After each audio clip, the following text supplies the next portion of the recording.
Bismillahirrahmanirrahim.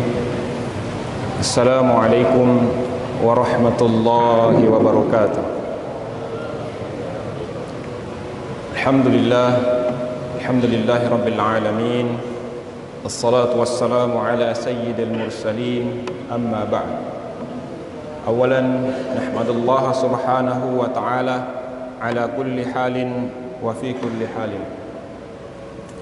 Thumma nusalli wa nusallim ala sayyidil mursalin Muhammadin sallallahu alaihi wasallam. Allahumma salli wa sallim wa barik alaihi.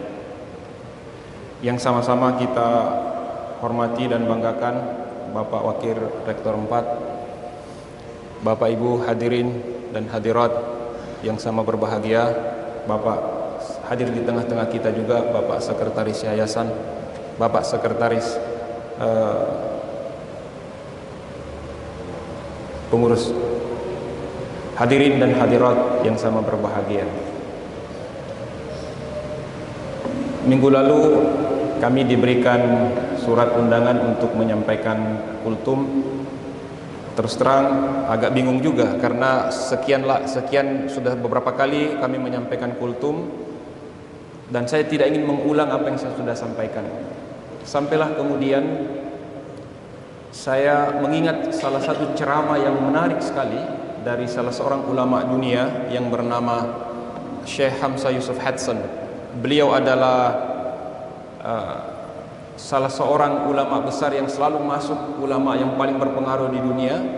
Beliau mendirikan Universitas Islam pertama di Amerika dan sekarang beliau menjadi rektornya. Nama universitasnya adalah Zaytuna College. Beliau ketika membahas tentang wudu itu sangat menarik. Tapi sebelum sampai ke situ Bapak Ibu, saya ingin mulai kultum ini, insyaallah saya akan selesaikan dalam waktu 7 menit. Saya ingin awali dengan pertanyaan yang menarik.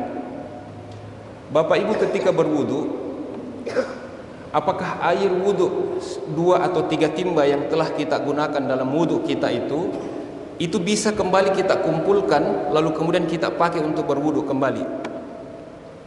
Saya ulang. Apakah air wudu yang kita pakai misalnya di keran di bawah atau ketika kita pakai timba 2-3 timba itu, apakah ketika kita kumpulkan lalu kemudian bisa kita kembali gunakan untuk berwudu?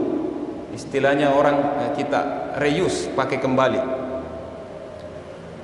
Saya yakin di antara kita ada yang menjawab bisa, ada yang mengatakan tidak. Tetapi saya ingin memandangnya dari mazhab Imam Syafi'i. Bapak Ibu, saya senang sekali ketika kita terkait dengan hukum, ya kita kembali ke mazhab. Bagaimanapun mazhab adalah tempat kita pergi ketika kita memiliki masalah, terutama masalah fikih.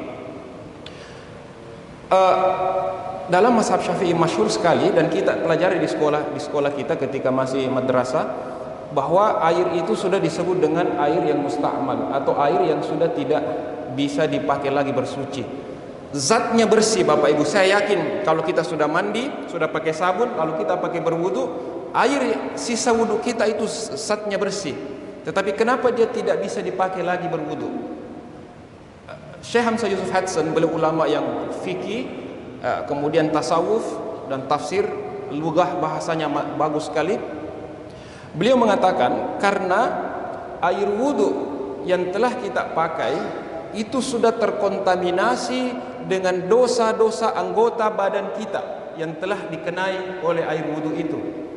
Dan ini menjadi salah satu alasan kenapa air wudu itu tidak digunakan, tidak bisa dipakai untuk bersuci kembali. Kenapa? Karena secara zatnya dia bersih, tetapi secara spiritualnya air wudu itu sudah terkontaminasi oleh noda hitam dosa-dosa anggota badan kita. Inilah alasan ketika kita membaca nasihat Imam Al-Ghazali rahimallahu anhu, ketika menasihati kita tentang wudu, maka beliau menasihatkan bahwa ketika Anda berwudu membasuh anggota wudu itu, maka ketika air itu mengalir, maka bayangkan pun dosa-dosa dari anggota badan itu kemudian juga mengalir seiring dengan mengalirnya air wudu itu. Apa yang saya ingin sampaikan dari kultum ini, Bapak Ibu hadirin dan hadirat yang sangat berbahagia, bahwa wudu yang kita kerjakan harus kita maknai secara serius, tidak hanya kita maknai secara syariat, tetapi juga kita harus maknai secara spiritual. dengan pemaknaan dua ini, yaitu syariat dan spiritual, sehingga wudhu yang kita lakukan insya Allah itu akan lebih mendalam dan masuk ke dalam jiwa-jiwa kita. Sebagai kesimpulan, hadirin dan hadirat yang sama berbahagia, bahwa ketika kita berwudhu, maka hal yang pertama dan utama adalah hadirkan fisik dan jiwa kita. Ketika kita membaca basmalah Bapak Ibu, maka saat itu sesungguhnya tidak hanya sekedar lafaz, tetapi juga menghadirkan jiwa kita bahwa saya akan segera berwudu. Dan di saat kita berwudu, maka bayangkan apa yang disebut nasihat Imam Al-Ghazali, maka bayangkan dosa-dosa yang kita kemudian telah lakukan dengan anggota badan kita, itu jatuh seiring mengalirnya air wudu dari anggota badan kita. Semoga kultum ini ada manfaatnya, terutama kepada yang berbicara. Assalamualaikum warahmatullahi wabarakatuh.